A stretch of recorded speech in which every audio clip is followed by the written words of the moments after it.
హనుమాను గురుదేవులు నాయద పలికిన సీతారామ కథ పలికెద సీతారామ కథ.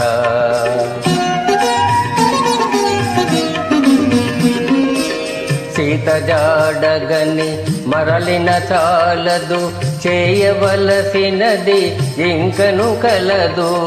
కల్పించుకొని కలహము పెంచెద, అసుర వీరుల పరిశీలించెద. రాక్షస బలముల శక్తి గ్రహించెద, సుగ్రీవాదులకు విన్నవించెద అని హనుమంతుడు యోచన చేయుచు తోరణ స్తంభము పైన నిల్చెను.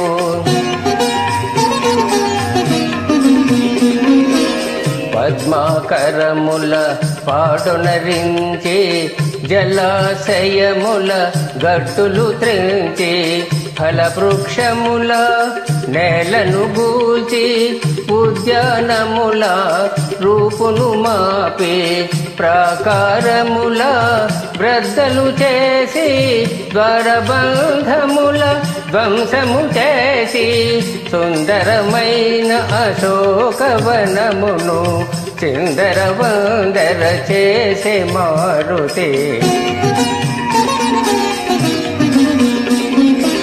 మృగ సమూహములు భీతిల్లినవై తత్తర పాటుగా పరుగులు తీయగా, పక్షుల గుంపులు చల్లా చెదరై దీనారవముల ఎగిరిపోవగా, సీతయున్న సింసుపాతరువు విన వనమంతయు వినాశము కాగా, సుందరమైన అశోకవనమును చిందర వందర చేసే మారుతి.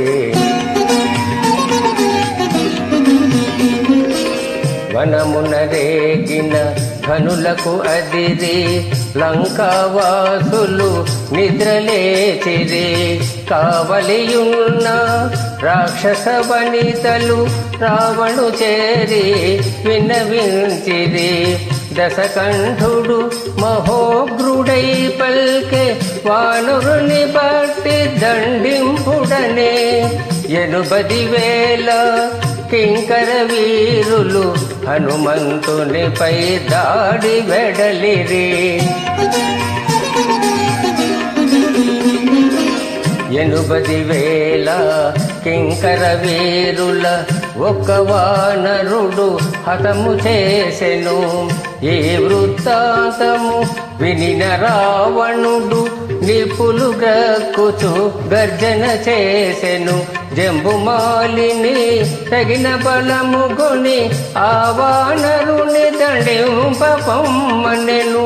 జంబుమాలి ప్రహస్తుని సుతుడు హనుమంతునిపై దాడి వెడలెను. శ్రీ హనుమాను గురుదేవులు నాయద పలికిన సీతారామ కథ పలికెద సీతారామ కథ.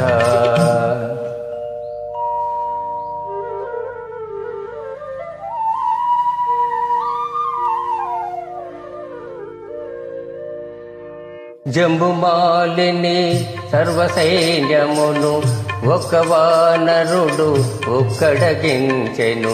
ఈ వృత్తాంతము వినిన రావణుడు నిపులు గ్రక్కుచు ఆజ్ఞాపించెను. మంత్రి కుమారుల కగిల బనముగొని ఆ వానరుని దండింపమనెను. మంత్రి కుమారులు ఏడుగురు చేరి హనుమంతునిపై దాడి వెడలిరి.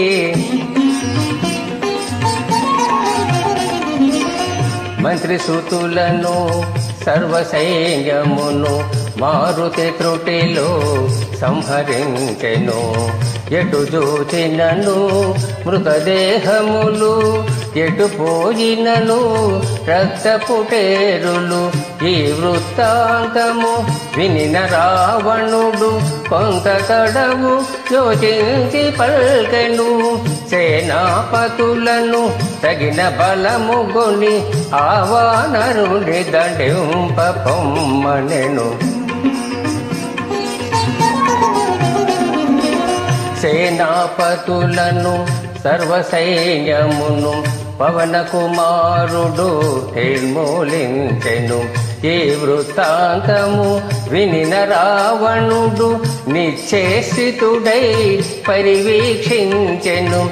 తండ్రి చూపులు తనపై సోకగా అక్షకుమారుడు దిటవుగా నిలువగా, రావణుండు పల్కె కుమారుని గని ఆ వానరుని దండింప పొమ్మని.